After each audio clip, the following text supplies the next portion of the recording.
continue our Managing Your Supply Chain series, and our next topic is pricing negotiations. Many folks are not comfortable talking about money, but it doesn't have to be such a big challenge. This week we'll start out with 5 questions for you to consider around your vendor pricing. Do you take the time to talk through projects with potential vendors so that they understand the scope of what you need in detail? It's much easier for your vendor to give you an accurate price if you provide clear expectations. Rather than assuming they should know what you want, you can have a more thorough discussion around the details. Do you know what the cost drivers are for your vendors?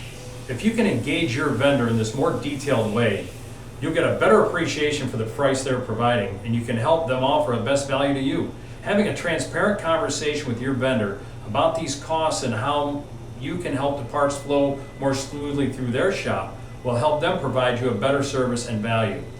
Have you considered the extras that your vendors provide, like packaging, communications, and reporting? Do you review your desires for the same extras from new vendors during the quoting process?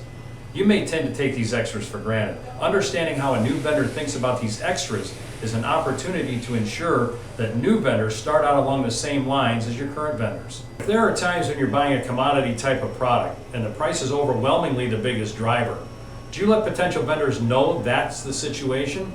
Hopefully you're looking for the best value, not just the best price when you're seeking a vendor for your parts. The more difficult the project, the more likely it is the price should be the biggest decision driver. Do you encourage your vendors to look for alternatives for your design that might help reduce the overall cost of the project?